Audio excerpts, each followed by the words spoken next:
Guys, नई कहानी के साथ फिर शुरुआत करते हैं। एक समय की बात है, बीरबल दरबार में मौजूद नहीं थे। यह देखकर दरबारी मंत्री बीरबल के खिलाफ बादशाह के कान भरने लगे।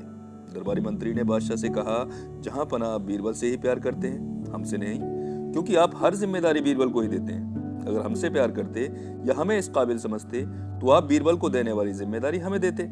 लेकिन गाइस, बादशाह अकबर बीरबल से इतना प्यार करते थे कि उनके खिलाफ एक भी अल्फाज नहीं सुनना चाहते थे। लेकिन दरबारी मंत्रियों को भी नाराज करना नहीं चाहते थे, इसलिए उन्होंने इस परेशानी का हल निकाला और बोले, मैं तुमसे एक सवाल का जवाब चाहता हूँ, लेकिन याद रहे, अगर तुम लोग मेरे सवाल का जवाब न दे पाए तो तुम सबको फांसी की सजा सुनाऊंगा।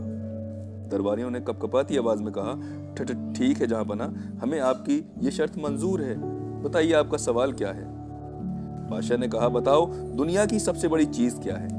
सवाल सुनते ही सारे दरबारी एक दूसरे के चेहरे को देखने लगे। महाराज ने उनकी इस हालत को देखते हुए कहा, याद रहे, इस सवाल का जवाब एकदम सही होना चाहिए। मुझे कोई भी दरबारी गलत जवाब देने की कोशिश ना करे।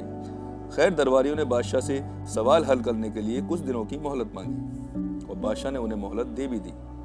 महल से बाहर आने के बाद सभी दरबारी सवाल का जवाब तलाशने लगे, लेकिन किसी के दिमाग में कुछ नहीं आया।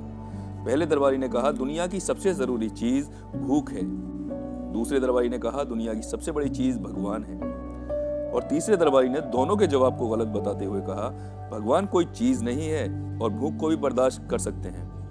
खैर, आहिस्ता आहिस्ता वक्त बीतता गया और बादशाह से मांगा गया वक्त गुजर गया। इसलिए अब दरबारी मंत्रियों को अपनी जान की फिक्र सताने लगी और वो सब बीरबल के पास जा पहुंचे और उन्होंने अपनी सारी दास्तान बीरबल को सुनाई।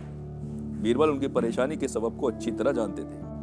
बीरबल ने कहा, मैं तुम सबकी जान बचा सकता हूं, लेकिन तुम्हें वही करना होगा जैसा मैं तुम्हें करने को कहूंगा।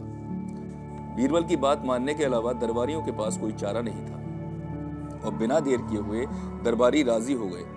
अगले दिन बीरबल ने एक पालकी का इंतजाम करवाया और 2 दरबारियों को पालकी को उठाने का काम दिया और तीसरे से अपना हुक्का पकड़वाया और चौथे से अपने जूते उठवाए और खुद पालकी में बैठ गए और फिर दरबारियों को बादशाह के महल की तरफ चलने का इशारा किया। जब सभी दरबारी बादशाह के महल में पहुंचे तो बादशाह यह सब देखकर हैरान हुए। इससे पहले कि बादशाह बीरबल से कुछ पूछ पाते, बीरबल ने कहा, जहां पना, दुनिया की सबसे बड़ी चीज गरज होती है और अपनी गरज की वजह से ही ये लोग मुझे उठाकर आपके पास लाए हैं। यह सुनकर बादशाह मुस्कुराने लगे और सभी दरबारी मंत्रियों का सिर शर्म से झुक गया।